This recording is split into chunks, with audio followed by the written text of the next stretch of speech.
প্রথম আলোর একটি ভিডিও দেখেছি গতকালকে। সেখানে মাদারীপুরে স্বতন্ত্র প্রার্থীর উপর পরপর ৩-৪টি বোমা হামলা হয়েছে। এরপরে আমরা আরো দেখেছি মোহনগঞ্জ এক্সপ্রেসে আগুন দেওয়ার কারণে 9 জন টুকাইকে গ্রেপ্তার করা হয়েছে। এই টুকাইকে গ্রেপ্তার করে এই মূল নাটকের কুশলভ যারা, তাদেরকে আসলে আড়াল করতে যাচ্ছে সরকার।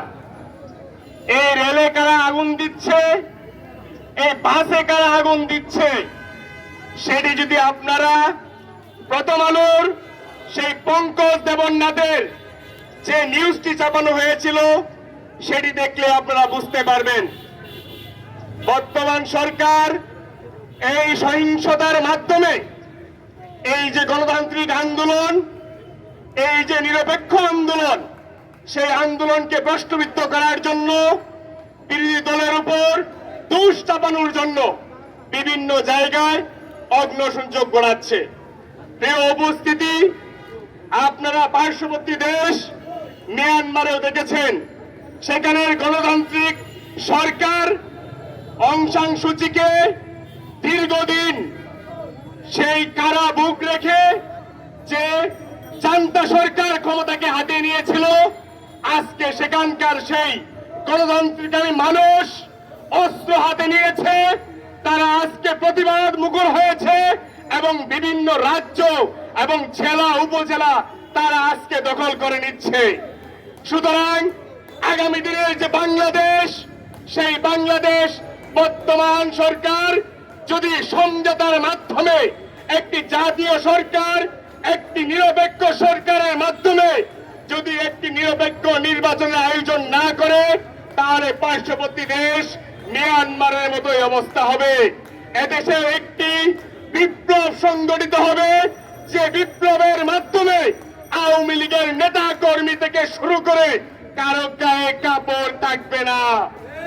আপনারা দেখেছেন শ্রীলঙ্কার বহু এমপি মন্ত্রীকে রাস্তায় উলঙ্গ করে সে দেশের জনগণ পিটিয়েছে। সুতরাং এই বাংলার মানুষ, এই বিশেষ করে গণ অধিকার পরিষদ, তারুণ্য নির্ভর যে গণ অধিকার পরিষদ, এই গণ অধিকার পরিষদেই একসময় প্রয়োজনে এদেশের মানুষের ভোটাধিকার গণতন্ত্র রক্ষার জন্য প্রয়োজনে অস্ত্র হাতে নিবে।